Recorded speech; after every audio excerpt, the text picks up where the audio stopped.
আমার ভাইরা, আল্লাহ নবী সাল্লাল্লাহু আলাইহি সাল্লাম মাই খাইলেন। হাদিস আপনাদের জানা, পাহাড়ের পাথরের স্তূপ পড়ে গেল। এক পর্যায়ে নবীকে পাথর থেকে বের করা হলো।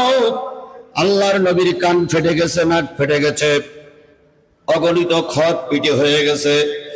নবীকে যখন সুস্থ করা হলো, নবী নামাজের জন্য উজুর পানি চাইলেন।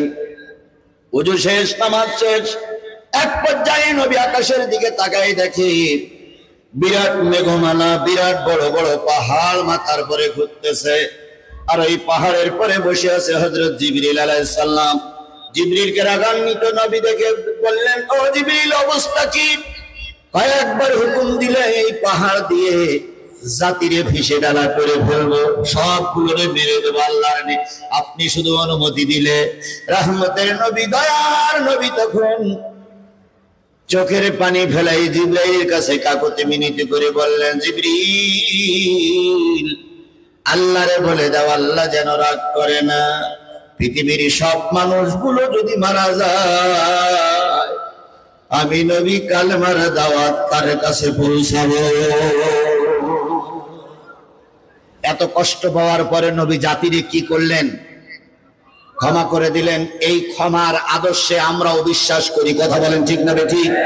এই জন্য বাংলাদেশ জামাত ইসলামী এক বাক্য দিয়ে বলে দিয়েছে, যদি কেউ তওবা করে ফিরে আসে জামাতের জন্য, তার জন্য দরজা খোলা। কথা বলেন ঠিক না ঠিক? সুতরাং আমরা প্রতিশোধে বিশ্বাসী নয়, আমরা ক্ষমার আদর্শে বিশ্বাস করি। তাহলে যে রসুল জাতিকে ক্ষমা করে দিয়েছিলেন, সেই রসুল আপনার আমার নবী নয়?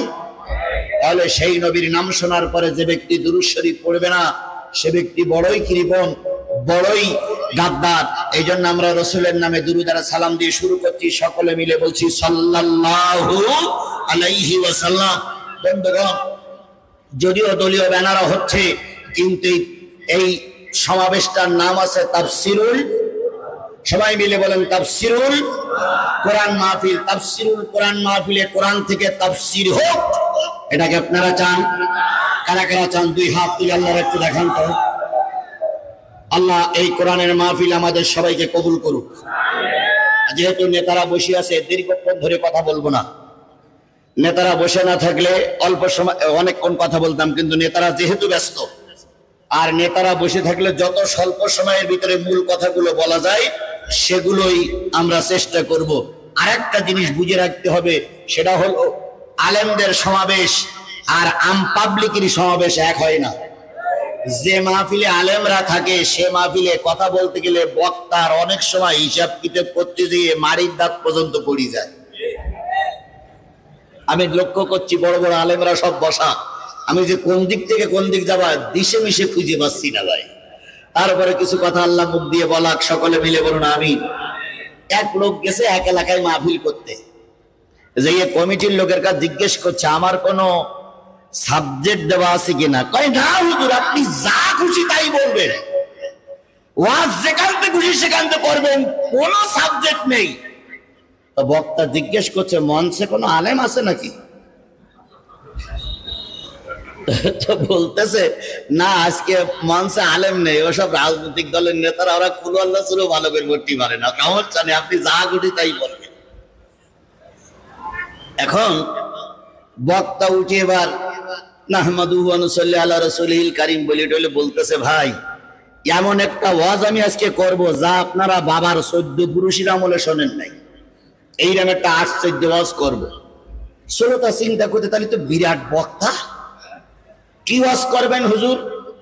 কয় আমি এক জঙ্গলে গেছিলাম বেড়াতে, সেই জঙ্গলে একটা গাছ আছে, সেই গাছের পাতা যদি পানিতে পড়ে সঙ্গে সঙ্গে বাঘ হয়ে যায়, না কুমির হয়ে যায়, সঙ্গে সঙ্গে কুমির হয়ে যায়, যারে পায় তারে খায়, যারে পায় তারে খায়, যারে পায় তারে খায়। আবার ওই পাতাটা যদি ডেঙায় পড়ে সঙ্গে সঙ্গে বাঘ হয়ে যায়, যারে পায় তারে খায়, যারে পায় তারে খায়। আমি সেই জঙ্গলের কথা, সেই গাছের কথা, সেই বাঘ আর সেই কুমিরের ওয়াজ আজকে করব। তো একজন শ্রোতা বলতেছে, হুজুর পাতা পানিতে পড়লে কি হয় বলেন আপনারা? কুমির হয়। একই পাতা ডাঙায় পড়লে কি হয়? আচ্ছা হুজুর, ওই পাতা যদি অর্ধেক পানিতে পড়ে আর অর্ধেক যদি ডাঙায় পড়ে তাহলে হুজুর ওরা কি হবে? হুজুর কমিটির লোকের বলছে, তুই যে বললি এখানে কোনো আলেম নেই, বললি যেখানে লোকমা দেওয়ার লোক নেই, ওই যে লোকমা আছে, আসসালামু আলাইকুম ওয়া আখিরু দাওয়ানা আলহামদুলিল্লাহি রাব্বিল আলামিন। শ্রোতা বলতে হুজুর ওয়াজ কয় এখানে চলবে না, লোকমা দেওয়ার লোক আছে। এখন ভাই লোকমা দেওয়ার লোক থাকলে ওয়াজ করতে গেলে বাড়ির দাঁত খসে যাওয়া স্বাভাবিক। তারপর আমরা কোরআন থেকে কিছু কথা বলতে চাই, আল্লাহ আমাদের কবুল করুক, সকলে মিলে বলুন আমিন। তাহলে এইটার নাম কিসের মাহফিল? তাফসীরুল কোরআন মাহফিল মানে কি? তাফসীর মানে ব্যাখ্যা, মাহফিল মানে তাফসীরুল কোরআন মানে কোরআন, আর মাহফিল মানে গণজামায়াত। আপনারা গণজামায়াত করেছেন, এটারে বলে আরবিতে মাহফিল। কোরআন তো আমার সামনে আছে, তাফসীর মানে ব্যাখ্যা। তাহলে যেই মাহফিলে কোরআন থেকে ব্যাখ্যা করা হয় ওইটার নাম হলো তাফসীরুল কোরআন মাহফিল। তার মানে এই মাহফিলে কিসের থেকে তাফসীর হবে? এখন আমি যদি 30 পারা তাফসীর করি, আপনারা কি শুনতে রাজি আছেন? আছেন? বুঝে শুনে হাত তুলেন। আছেন? না, 30 পারা তাফসীর করব, চোখ হালকা করে দেখবো মাইক হলো নেই। কই সে মাইক হলো? এখন আছে ভাই। 30 পারার আয়াত কত? 6666 আয়াতের তাফসীর করতে গেলে বক্তার পক্ষে অসম্ভব, শ্রোতার শুনতেও। রমজান মাসে কোরআন খতম হয়, প্রথম দিন মসজিদ ভরে যায়, হাফেজ সাহেব পড়ে 2 পারা। পরের দিন ওই একই মসজিদে 3 কাতার কেটে পড়ে, কারণ কালকে যে পড়া পড়িছে আমরা আর শুনতে রাজি না।